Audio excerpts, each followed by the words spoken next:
Nibble साहब, राज्यसभा के चुनाव आ रहे हैं और यहाँ पर वन नेशन वन इलेक्शन की बात की जा रही है, किस तरह देखते हैं आप? बड़ी हैरानगी की बात है कि जम्मू कश्मीर के राज्यसभा के चुनाव आ रहे हैं, तो मुझे हैरानगी इस बात की हो रही है कि यहाँ पे तमाम पत्रकार मित्र हर रोज़ राज्यसभा की सीट के लिए बातें मुझसे पूछते हैं कि कौन सा जम्मू कश्मीर से राज्यसभा के मेंबर्स सीट के लिए जाने चाहिए। और दूसरी तरफ से आज एक नया विवाद खड़ा हो गया कि एक तरफ जम्मू कश्मीर की राज्यसभा के चुनाव हो रहे हैं, दूसरी तरफ वन नेशन वन इलेक्शन का ऐलान हो गया है, और तीसरी तरफ ये बिल पास किया जा रहा है पार्लियामेंट में, जिसमें जम्मू कश्मीर का दर्जा और घटा करके पौंडीचेरी के दर्जे के बराबर किया जा रहा है। ये दोनों चीज़ें हमें मंजूर नहीं है, हम इनको आउटराइटली रिजेक्ट करते हैं। अब देखिए, यहाँ तक राज्यसभा का ताल्लुक है, मैं ये कहूँगा कि जम्मू कश्मीर की सरकार ने अपना काम पूरा किया और 5 अगस्त 2019 के बाद मिशन स्टेटहुड हमेशा इंडिया अलायंस की सरकार को और जो मौजूदा सरकार है उसको पूरा समर्थन आज तक किया, पार्लियामेंट के चुनावों में भी किया और असेंबली के चुनावों में भी किया। और यहाँ पे जो ढेर मलबे के ढेर में जम्मू कश्मीर खूबसूरत रियासत को बदल दिया गया था, उसका महल खड़ा कर दिया हमने और एक सिंहासन तैयार करके 16 अक्टूबर 2024 को चुनी हुई सरकार वहाँ पे बिठा दी। मिशन स्टेटहुड ने अपना जिम्मेवारी के साथ 5 अगस्त 2019 के बाद आर्टिकल 370-35 से रियासत का दर्जा और असेशन की शर्तों की जंग लड़ी है, और अपनी आइडेंटिटी, कल्चर, डेमोग्राफी, इतिहास को बचाने के लिए हम आगे भी जंग लड़ेंगे। इसलिए हमारी ये पत्रकार मित्र जब भी आप ये सवाल पूछते हैं, आपको ये मैं कहता हूँ कि 4 सीटों के ऊपर चुनाव होने हैं। अलायंस सरकार को चाहिए कि जम्मू का एक डोगरा बेटा, जिसने 5 अगस्त 2019 के बाद इस अलायंस सरकार को बनाने के लिए पार्लियामेंट में और असेंबली के चुनावों में पूरा समर्थन किया, और यही नहीं, जम्मू कश्मीर की 1 करोड़ 30 लाख अवाम और तमाम पॉलिटिकल पार्टीज़ को एक प्लेटफार्म के ऊपर बिठाया।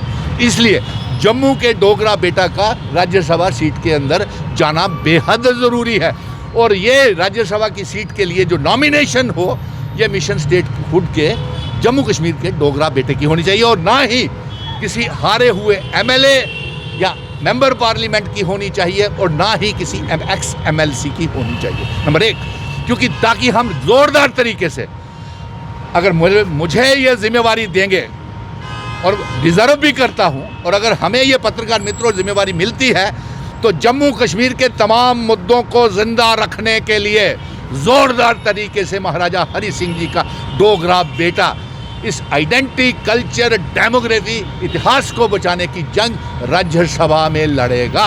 और जी sir, one nation one election की जो थ्योरी है, हाँ, उससे कहा जा रहा है कि इलेक्शंस फेयर और ट्रांसपेरेंट होते हैं, वो तो जम्मू कश्मीर के लिए अच्छी बात है। अरे साहब, कहाँ fair and free and fair चुनाव होंगे? मनी मसल पावर का जोर होगा।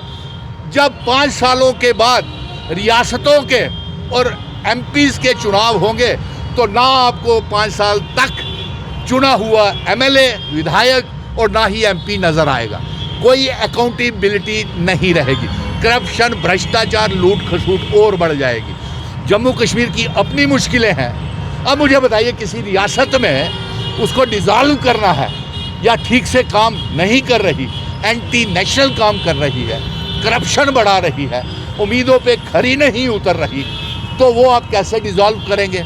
जैसे जम्मू कश्मीर को ही ले लीजिए, यहाँ पे बहुत सी पार्टियाँ ऐसी हैं जो आतंकवाद समर्थक थी हैं, और अगर यहाँ जम्मू कश्मीर की सरकार को डिज़ॉल्व करना हुआ तो कैसे करेंगे आप? इसी तरह पंजाब, यूपी, गुजरात, झारखंड, महाराष्ट्र में अगर किसी रियासत को डिज़ॉल्व करना है तो कैसे करेंगे? क्योंकि 5 साल तक तो ये बिल पास हो गया है। डिम्पल जी, जम्मू कश्मीर को स्पेशल स्टेटस का दर्जा था, और यहाँ जम्मू कश्मीर जो था वो एक डिस्ट्रिक्ट स्टेट था। जी, इसको सुप्रीम कोर्ट ने भी स्टेट का दर्जा वापस दिया। बिल्कुल सही है।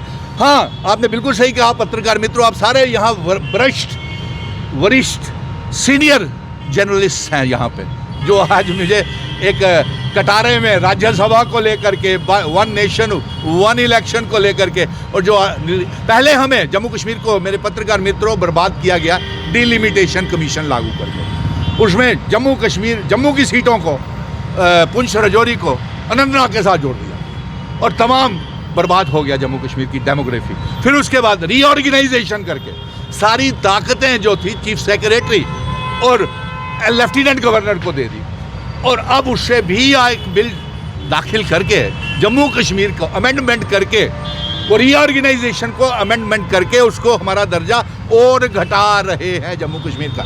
इसलिए मैं जम्मू कश्मीर की सरकार को, यहाँ के चुने हुए मुख्यमंत्री उमर अब्दुल्ला साहब को ये कहूँगा कि सबसे पहले वन नेशन वन इलेक्शन का वो जो कानून है उसको आउटराइटली मिशन स्टेटहुड रिजेक्ट करता है।